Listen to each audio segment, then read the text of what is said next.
নমস্কার বন্ধুরা, তোমাদের সবাইকে স্বাগত জানাই আমার পাকঘর ফুডিজ কিচেনে। বন্ধুরা, আজকে তোমাদের একটা অন্য রকমের রেসিপি করে দেখাবো।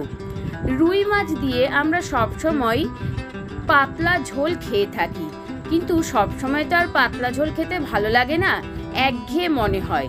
তাই জন্য আজ এমন একটা রুই মাছের রেসিপি নিয়ে চলে এসেছি যে গরম ভাত দিয়ে যদি সেই রেসিপিটা খাই তাহলে আর কোনো সাইড ডিশের প্রয়োজনই পড়ে না। এই একটা ডিশ দিয়েই সব ভাতটা অনায়াসেই খেয়ে ফেলা যায়। রেসিপিটা হলো রুই মাছের তেল ঝাল। প্রথম থেকে শেষ পর্যন্ত তোমরা ভিডিওটা দেখতে থাকো।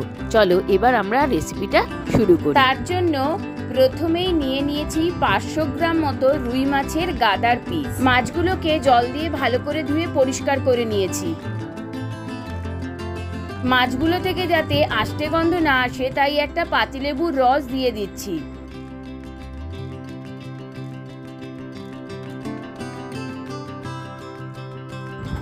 দিয়ে দিচ্ছি 1 চামচ হলুদ গুঁড়ো আর সামান্য নুন। মাছে যাতে নুন আর লেবুর রসটা ভালোভাবে ঢুকে যায় তাই সমস্ত কিছু দিয়ে ভালো করে মেখে কিছুক্ষণের জন্য রেখে দিচ্ছি। বাকি উপকরণগুলো দেখে নিয়ে নিয়েছি ধনেপাতা কুচি, গ্রেট করা পেঁয়াজ, টমেটো পিউরি, টমেটো কুচি, আদা কাঁচা লঙ্কা বাটা, লম্বা লম্বা করে কাটা 4 পিস আলু, আর নিয়ে নিয়েছি পেঁয়াজ কুচি। এবার আমি মাছটা ভেজে নেব, তাই গ্যাসে কড়াই বসিয়ে দিয়ে দিয়েছি পরিমাণ মতো সাদা তেল।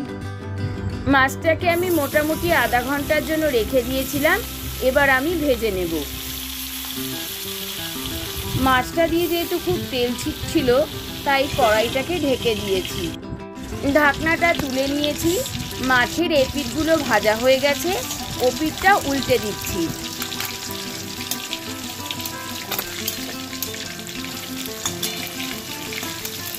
আমি মাছগুলোকে বেশ কড়া কড়া করেই ভেজেছি, তোমরা কিন্তু চাইলে হালকা করেও ভেজে নিতে পারো।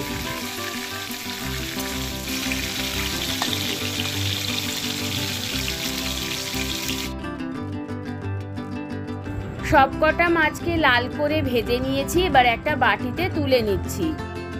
দেখো এইভাবে আমি সবকটা মাছকে লাল করে ভেজে নিয়েছি। ওই মাছ ভাজার তেলেই আলুটাকেও একটু ভেজে নিচ্ছি।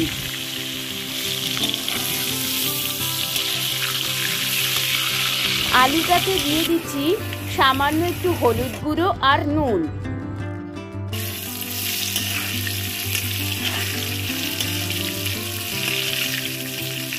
আলুগুলো হালকা করে ভাজা হয়ে গেছে, এবার ওই মাছের বাটিতেই তুলে নিচ্ছি। ওই তেলেই দিয়ে দিচ্ছি 1/2 চামচ কালো জিরে।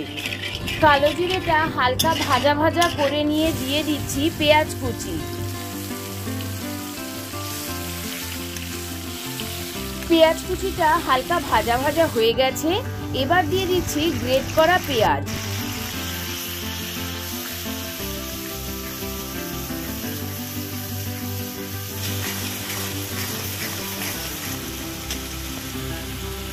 দিয়ে দিচ্ছি 2 চামচ আদা কাঁচা লঙ্কা বাটা।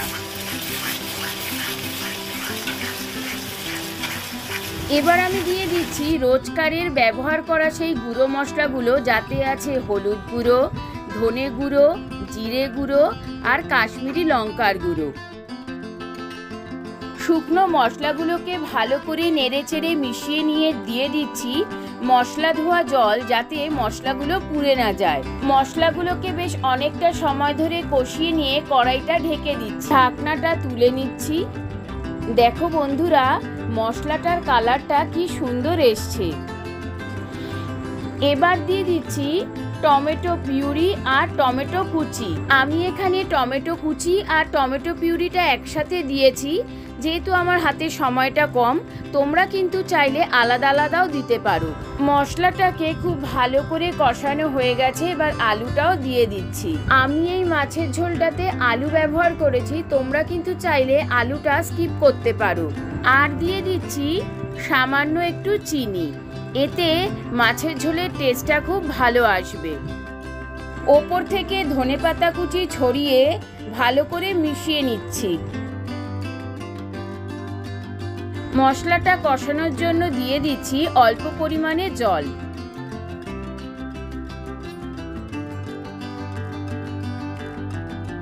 বেশ অনেকটা সময় ধরে ভালো করে কষিয়ে নিয়ে দিয়ে দিচ্ছি স্বাদ মতো নুন।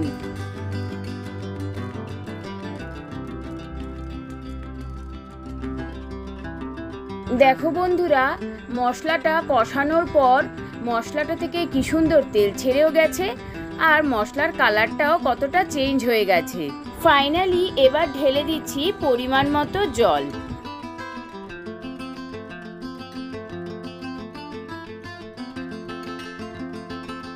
দেখো ঝোলটা কি সুন্দর টকবক করে ফুটে উঠেছে। এবার আমি মাছগুলোকে দিয়ে দিচ্ছি। আমি মাছটা মাখানোর সময় তাতে কোনো লঙ্কার গুঁড়ো ব্যবহার করিনি। তোমরা চাইলে একটু কাশ্মীরি লঙ্কার গুঁড়ো ব্যবহার করতে পারো। এতে মাছটা যেমন ঝালঝালও হবে, কালারটাও বেশ লাল দেখতে হবে। মাছগুলোকে হালকা হাতে নেড়ে চেড়ে ঢেকে দিয়ে কিছুক্ষণের জন্য স্ট্যান্ডিং টাইমে রেখে দিচ্ছি।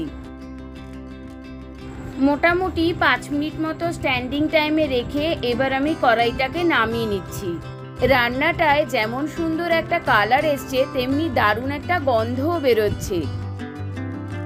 এবার মাছের ঝোলটাকে একটা থালায় ঢেলে নিচ্ছি। সাজানোর জন্য ওপর থেকে ছড়িয়ে দিচ্ছি ধনেপাতা কুচি। রেসিপিটা ভালো লাগলে আমাকে অবশ্যই কমেন্ট করে জানিও আর শেয়ার করে আমার পাশে থেকো।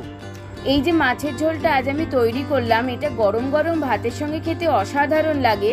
দেখো আমি গরম গরম ভাতের সঙ্গে পরিবেশন করে দিয়েছি। এবার আমি টেস্ট করে দেখব। যদি সবজি দিয়ে মাছের ঝোল খেতে না ভালো লাগে, তাহলে এইরকম মশলা দিয়ে চটজলদি কষা কষা মাছের ঝোল তৈরি করে ফেলতে পারো। আগেই বলেছি, মাছের ঝোলটা যেমন দেখতে সুন্দর হয়েছে, তেমনি গন্ধটাও সুন্দর, খেতেও কিন্তু অসাধারণ হয়েছে। তার উপর আবার গরম গরম ভাত দিয়ে খাওয়া, আহা, একেবারে অসাধারণ। তোমরা একবার হলেও ট্রাই করে দেখো। তোমরা খুব ভালো থাকো, সুস্থ থাকো আর আমার রেসিপিগুলো দেখতে থাকো। আর পরের দিন আমি হাজির হয়ে যাব অন্য একটা নতুন রেসিপির সন্ধান নিয়ে। Thank you.